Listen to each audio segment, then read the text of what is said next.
If it starts going through your head this week, just go to your Facebook page and come up to this and then Yeah, Grand Rising. Hi, everybody.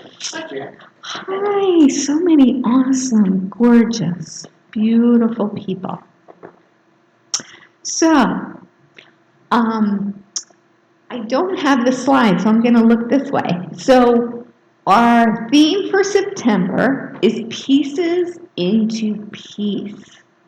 Rising from pieces into peace. And, okay, now I'll read, oh, here it is.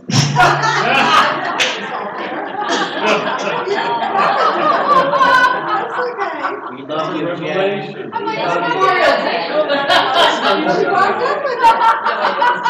You know, I am the way to just pay attention to what's right in front of me. Okay, let me start all over because I'm going to read what it says here. The theme for 2024 is a grand rising. The theme for September is pieces into peace. And the topic for today is rising from pieces, P-I-E-C-E-S, into peace, P-E-A-C-E. Feel that? Yeah, okay. So Ernest Holmes once said in a lecture, no matter how confused we are, if we will get by ourselves long enough and think peace, we shall become peaceful. Peace is the divine reality at the heart of God, inside all of us. And an unknown author said, peace, it does not mean to be in a place where there is no noise, trouble, or hard work. It means to be in the midst of those things and still be calm in your heart. So it's not on here, but I'm going to invite everyone to take a moment and feel that calmness inside your heart. It's always there. So let us affirm together. I easily tune into peace at the center of my soul. Okay. And now I'm going to welcome Reverend Dr. Kathleen Johnson. And she's not confused.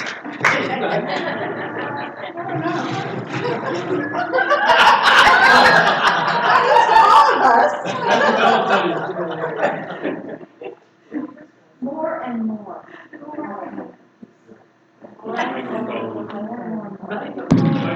She's a little confused, so she will turn on her mic.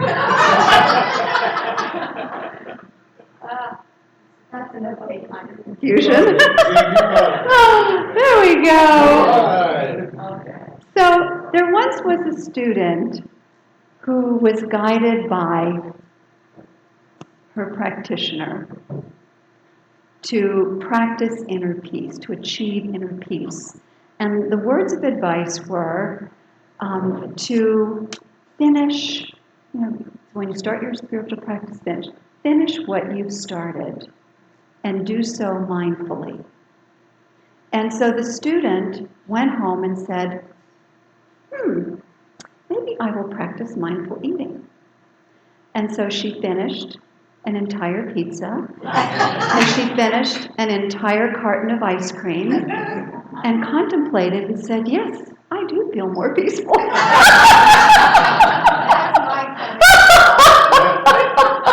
Reverend Kathleen? Yes. Who was that student?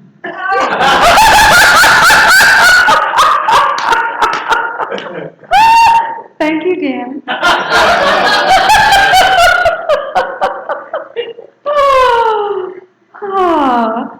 So this month. Yes.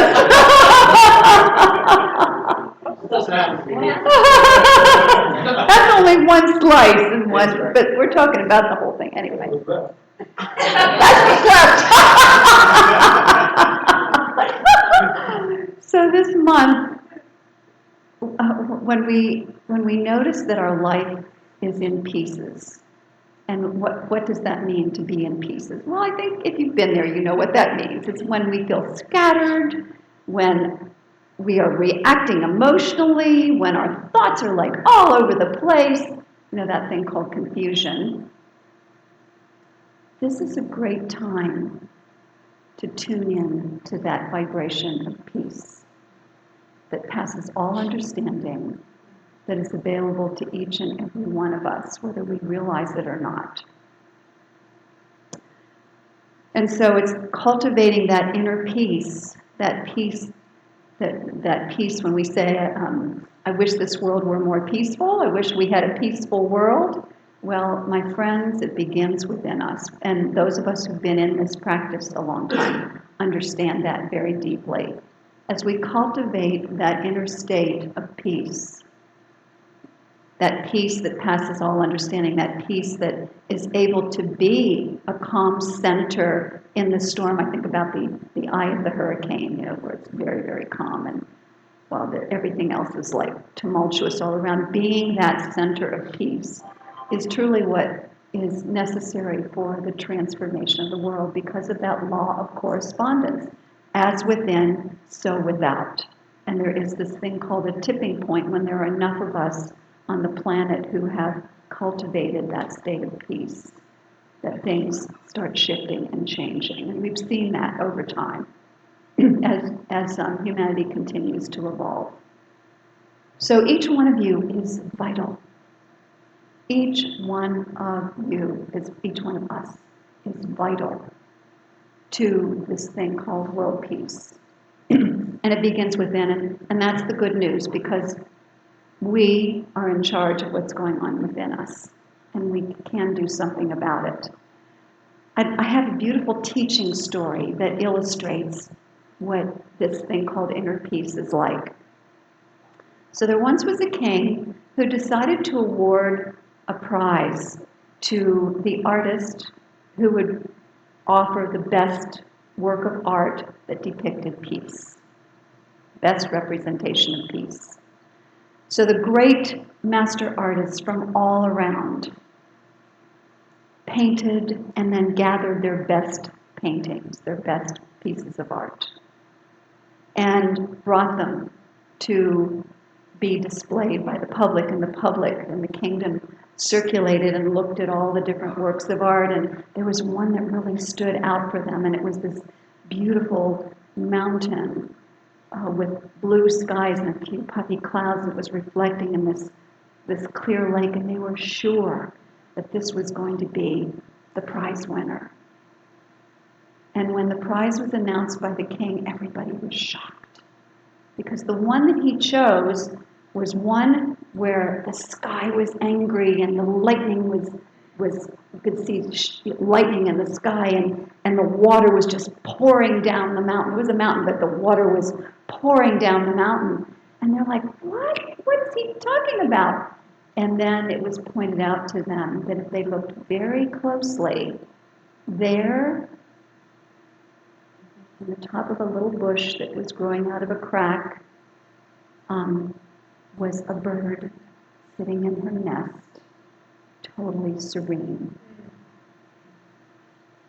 That calm mother bird exemplified this thing called inner peace. Inner peace when chaos is going on all around. So it's a powerful mental equivalent for sure. The Buddha encouraged his students to develop a mind that is vast like water, where experiences both pleasant and unpleasant can appear and disappear without conflict, struggle, or harm. He said, rest in a mind like vast water. That's that mind of the divine, the mind of the spirit, the mind of peace. Ernest Holmes in the Science of Mind Glossary said peace is an inner state of calm so complete that nothing can disturb it. Wow. Nothing can disturb it. This is the peace with which Jesus referred to as peace I leave you, my peace I give unto you. Talking about this deep inner peace. The infinite always is at peace when you think about it. This presence is peace itself because there is nothing to disturb it. I think of Emerson talking about the spirit, that essence of us being in silent repose. I believe that's how it's used. It's in silent repose as all this other stuff is going on. So it's tuning into that truth of who we are, that omnipresent peace that allows us to be centered in inner guidance, allows us to be the atmosphere in which the body and the mind can heal, allows us to be involved in this metamorphosis that we go through, like the butterfly. The human soul is like the caterpillar. And everything dissolves into goo. We might want to look at that as that deep inner work, that shadow work that we do. That deep inner work is so important because it's accompanied by, so the deep inner work, the unplugging from all of those false beliefs, reclaiming our power, that deep inner work that is also accompanied by the visioning process. What is God's highest idea of my life? Spiritual mind treatment, the affirming of the power and the presence of God as peace that is right here where we are, and we are that peace. Those two pieces are so important. I've been reading a book called Existential Kink, really interesting. It was recommended by Patrick Harbala.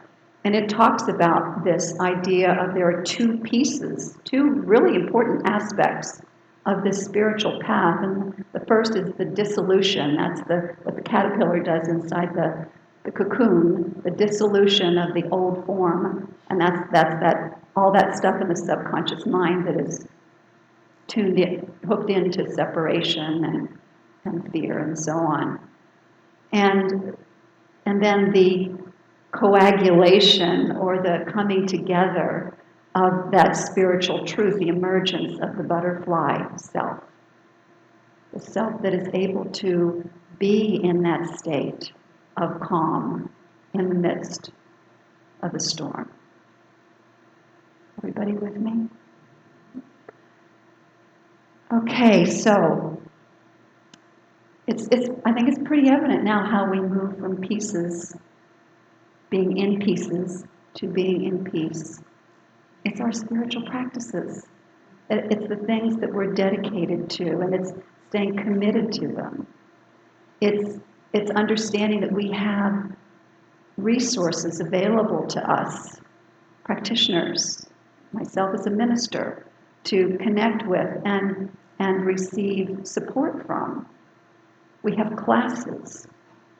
And I'm so grateful for Deb talking about the value of classes, and last week, Tisha, the value of the class that she took. Taking classes is really powerful. It's so different from just reading something. And since they're on Zoom, people can join us from all over the country.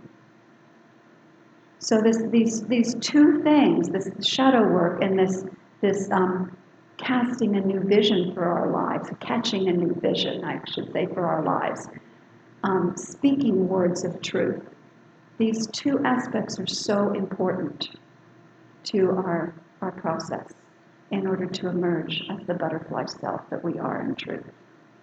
So I'd like to also offer this beautiful quote by Evan Hodkins from the School of Alchemy.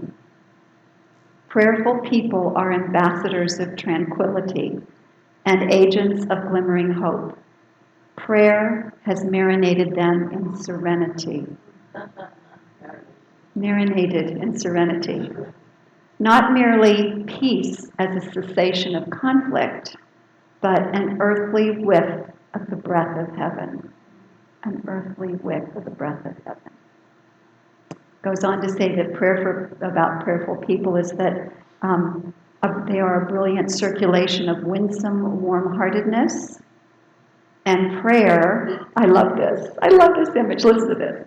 Prayer is a pixie that while we are not looking, drops peace into our hearts. Don't you like, I love that one. Prayer is like a pixie that drops peace into our hearts when we're not looking. So let's practice, okay? I always like to have some sort of practice in here. And I've kind of modified the stop, drop, and pray a little bit. I'm calling it stop, drop, unplug, and pray. How about that? Stop, drop, unplug, and pray. So whenever we feel inner discord, we tell ourselves, stop. We stop, we notice it, we notice where it is in our body, we drop the story, because we don't want to keep marinating in the story. We drop the story, and instead we feel the feeling fully. Those of you who have taken Busted Loose probably recognize this. So stop, drop, stop, notice the feeling, drop the story, feel the feeling. The unplugged part is, and this is what really works for me, is once I've really been feeling the feeling fully, I might be still feeling it, but I kind of get a little intuitive hit when to pull the plug on the belief structure that's been creating the inner turmoil. So I pull the plug, and then it's time to pray. And what I realized is that busting loose process is really an expanded spiritual mind treatment. It starts with, it just makes sure that you don't do the spiritual bypass by feeling the feeling fully. And so the prayer then, it's time for the prayer.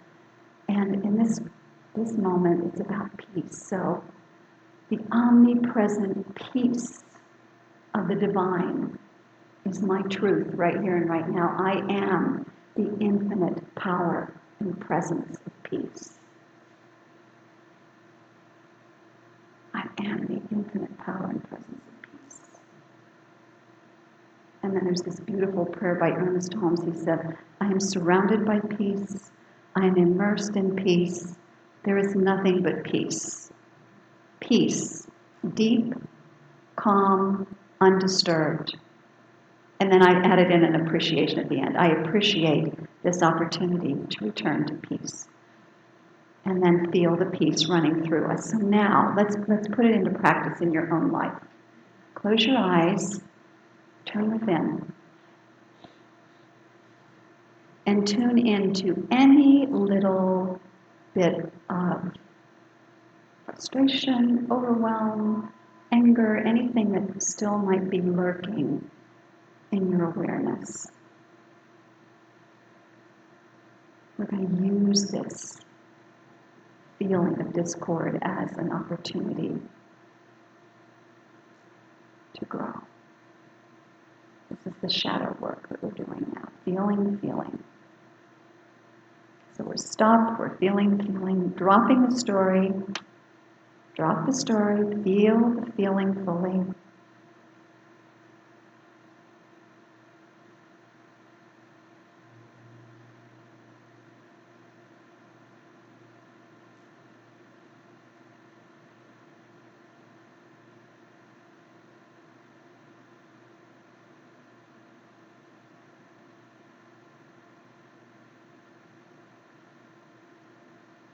And now take your hand or hands and imagine there's a thought form out there, a belief that's behind that feeling, and pull the plug. Take your hands and just pull the plug and see this beautiful flow of peace returning, and actually say to yourself, and just let's all say it out loud, I reclaim my power from this belief now. I reclaim my power from this now. Beautiful. And now Now let's pray peace together. And so repeat after me. I am the infinite presence of peace. A representative of the one omnipresent peace of God.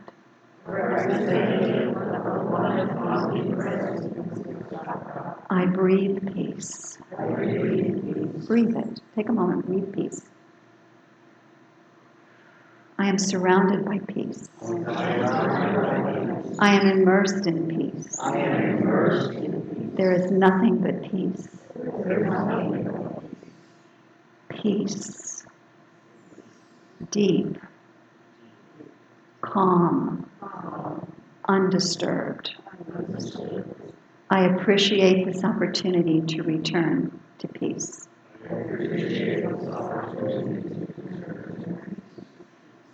Okay, now feel that peace running through you, up from Mother Earth, up through the body temple, up through the top of the head and out and around, forming this beautiful globe of golden light around you.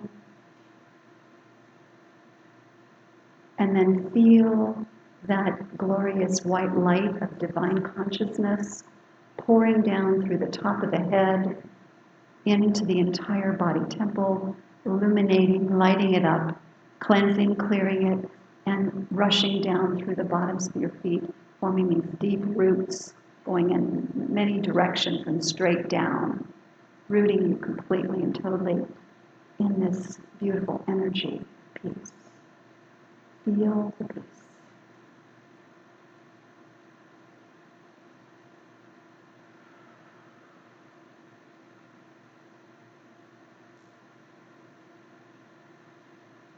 And so it is. Namaste. Thank you, my friends.